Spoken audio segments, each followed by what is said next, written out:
The beatific vision has an effect here and now because everything we do here and now is ordered to the beatific vision. Yeah.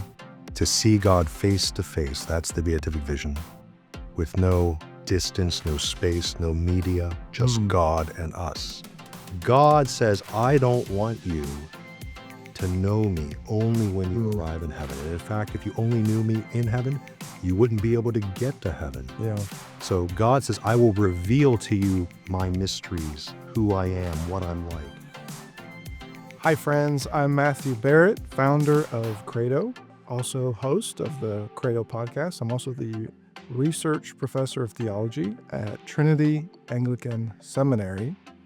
And I thought, wouldn't it be great? You know how much from past videos and podcasts, how much I love Thomas Aquinas. And I thought, wouldn't it be great as a Thomist to go find and track down some of the Thomists that I admire so much, have learned so much from. Wouldn't it be great if I could track them down so that others could learn from them as well? And I'm really glad because one of those Thomists who has agreed to sit down, have a conversation about all kinds of things, is, of course, Father Cuddy, who's here at the Dominican House of Studies in Washington, D.C. You probably know him already from his writings, but Father Cuddy is assistant professor of dogmatic and moral theology here at the Dominican House of Studies, and he does a lot with the Thomistic Institute as well. And he's written a number of books. I have to just mention a few because you've not only written books, but you've also edited and translated and introduced some of the great Thomists from the past. A few, though, that I've brought is this one called Catholic Theology and an Introduction. And really, this book, though it's little, don't be deceived, because it really is a prolegomena, an introduction, not just to theology, but I found myself thinking, this is how to do theology in the best way. So we're going to talk more about that in a minute. Another book that I think our viewers just really need to get their hands on is this one called Thomas and the Thomists, Thomas and the Thomists, The Achievement of Thomas Aquinas and His Interpreters by Fortress Press. And this one also is just fantastic. If you are really inching your way and climbing your way up that mountain of Thomism, this is a volume that will help orient you. But then there's another one that's coming out, and really, this book, I'm really looking forward to it because the subtitle kind of gives it away: A Guide to St. Thomas Aquinas' Masterpiece. And of course, it's called then the Summa Illuminated. What a powerful title. This one comes out soon. January 2026. January 2026. Father Cuddy, thank you so much for sitting down and having this conversation. It's a great privilege to be here with you and to discuss God and the things of God, because we both desire to know him, because we both love him. Now, when I read your little book on theology, one of the things that jumped out at me that I really thought this makes this book so different is your emphasis on reason. I think a lot of times there can be this assumption that, okay, if we're going to do theology, rightly so, the articles of faith are dependent upon supernatural revelation, and we think, of course, of the scriptures. But sometimes, whether it's directly or indirectly, there can be a tendency then to ignore or sometimes even dismiss the rational process. But in your book, one of the reasons it resonated with me so much is just my love of Augustine and Anselm, who really emphasize, faith is faith-seeking understanding. Can you talk to us for a minute about this? Because I think it might help a lot of theologians avoid that pitfall. So yes, I think that is a profound question, because initially we might think that the role of reason, particularly that Thomas and his interpreters, the Thomists, have heralded, comes from kind of a dated, scholastic, medieval rationalism. Yeah. So this is just a style or an emphasis that certain theologians like Thomas Aquinas are imposing upon divine revelation. But in reality, the reason why theology is faith-seeking understanding, and that process, that act, that worshipful act of seeking understanding has to be reasonable, is that faith-seeking understanding implies that that faith can penetrate our humanity. Mm. And what makes us distinct from the chimpanzee and the puppy and the cat and the bird is that we have reason. And so, in a word, why is reason necessary, not as the first step, but as the second step, a second step, after we receive in faith the articles of faith? Reason is important because it's precisely because the articles of faith are receivable by us, and we are rational beings who receive a supernatural truth will receive it as rational beings, which means we can understand it. We can't exhaust it. We can't comprehend it in a complete way. But as we know, love the Lord your God with all your mind, with all your heart, with all of your being. If it's impossible for the human process of cognition to enter into the saving dynamics of faith, then salvation is a fiction. Yeah. Yeah. Yeah, I mean, this really is at the heart of knowing God. I think sometimes we think of that in such subjective terms that we don't realize, no, we are creating God's image, and we do have this faculty of reason that is designed, even instrumental to that end. Now, others might struggle with this because in the task of theology, they think of theology more as an art. And to think of it as a science, they might really object to. Maybe for some of those same reasons you mentioned. But when we go back and we look at the scholastics, especially Thomas Aquinas, there seem to be really good reasons why he is defining theology as a science. Why is that? It's because of the veracity of faith. So, divine revelation, God revealing to us the sacred mysteries that he knows simply and directly and immediately by knowing himself. We need to receive that truth from him. He reveals it to us, and we believe him because he's revealed it to us.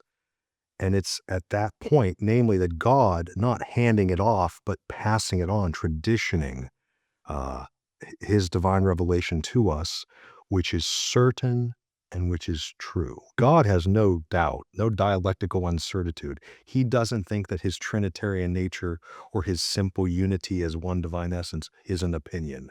He knows this with absolute certitude. And so when he reveals these sacred mysteries to us with absolute certitude, what science, scientia, and we're meaning classical science here, scientia enables us to do is to see after we've received those precious truths from God, the articles of faith, to enter into the dynamics of supernatural certitude. And so you mentioned the distinction of an art versus a science. Art and science are wonderful things. They're both intellectual habits of the mind, but they work in opposite directions. Art presupposes that I have an idea, a form, an image in my mind that I wish to impart to something outside of me. So if I want to sculpt a sculpture, let's say we're going to sculpt the president of the Dominican House of Studies, Father Dominic Legge.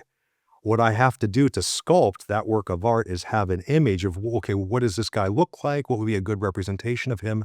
I have an idea, and then I impart that to the marble or to the clay. For scientia, for science, and for divine revelation, I'm talking about reality, and in divine revelation's case, supernatural reality. I don't make that, but I receive. It works in the opposite direction. the certitude, the content, the intelligibility, the profundity, and the salvific nature of this truth. So when we say that theology is a science, we're not pulling God down to our level, our categories of knowing, but really divine revelation invites us to enter into God's scientific certitude, even although we're not God, because of rationality, even as creatures, we can begin to see what conclusions and implications necessarily follow from divine revelation. I think that that's a really important clarification because I often hear people object that, well, if theology is a science, you're rationalizing the enterprise as if the theologian himself at that point um, is sort of master over it.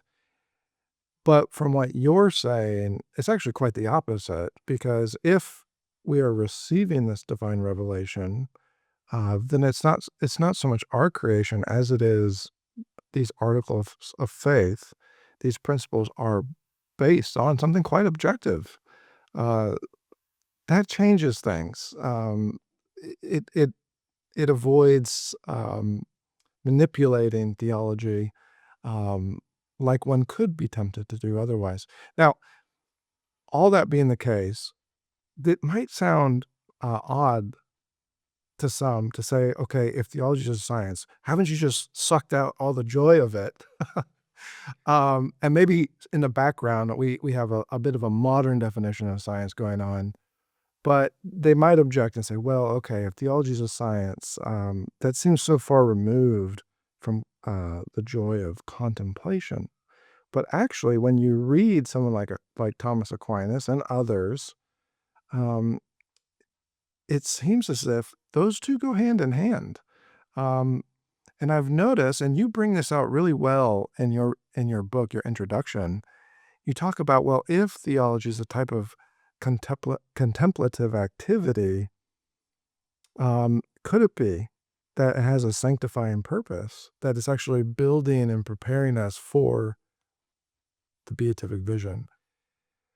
So, what does the beatific vision do then? What effect should it have on theology and contemplation here and now? So thank you for asking that one. The beatific vision has an effect here and now because everything we do here and now is ordered to the beatific vision. Yeah. To see God face to face, that's the beatific vision, with no distance, no space, no media, just God and us. And so what sacred theology and divine revelation, from God's part and from our part, sacred theology, divine revelation, what they are a kind of, this is slightly poetic, but it's like a sanctified impatience. Yeah. God says, I don't want you to know me only when you arrive in heaven. And in fact, if you only knew me in heaven, you wouldn't be able to get to heaven. Yeah. So God says, I will reveal to you my mysteries, who I am, what I'm like. And then when we receive these truths, these bite-sized truths of the articles of faith, we are able and invited and indeed compelled by our rational nature and by the super rationality, the profundity, the supernatural simplicity of God's truth to begin to know and to love him here and now. I like to say that the two powers of the human soul, the intellect and the will, are like two spiritual arms. As a man thinketh in his heart, so is he. So when a man thinks of something, it's like with one arm, he's holding on to that truth, that reality. And when he loves that being, that truth, it's like the other arm. And so when God gives us divine revelation, we don't want to wait until heaven to adore and be united to him. It's like we're reaching towards God even here and now in our frailty and in our limitedness, in the fragility of human reason, but it's that sanctified impatience that says, with my mind and my will, my heart, I want to know and love God even now. I really like that. I might steal that from you, my students. Sanctified impatience. That summary really captures the already but not yet tension that we experience. Well, we're not really done because those viewing have to come back, because in our next video, we're going to talk about some of your favorite Thomists, and one in particular that you've spent a lot of time with, and one that's I'm becoming more and more acquainted with. But I'm not going to say who it is, because viewers got to come back and find out. In the meantime, I would just encourage those watching, get your hands on this little introduction that Father Cuddy has written. If that intrigues you, that sanctified impatience, as he's called it, that's preparing us for the beatific vision, you'll really enjoy this book. And then also look for his book, Thomas and the Thomists. And I think you'll find that also to be a really helpful introduction. I look forward to our next conversation. Now you can fill up on theology each day by visiting credomag.com. There you will find the latest issues of Credo magazine with articles on key doctrines of the faith and regular video interviews with Dr. Matthew Barrett, where he answers some of the toughest theological questions of our day. Be sure to subscribe to Credo Podcasts to join the conversation, a conversation where doctrine matters.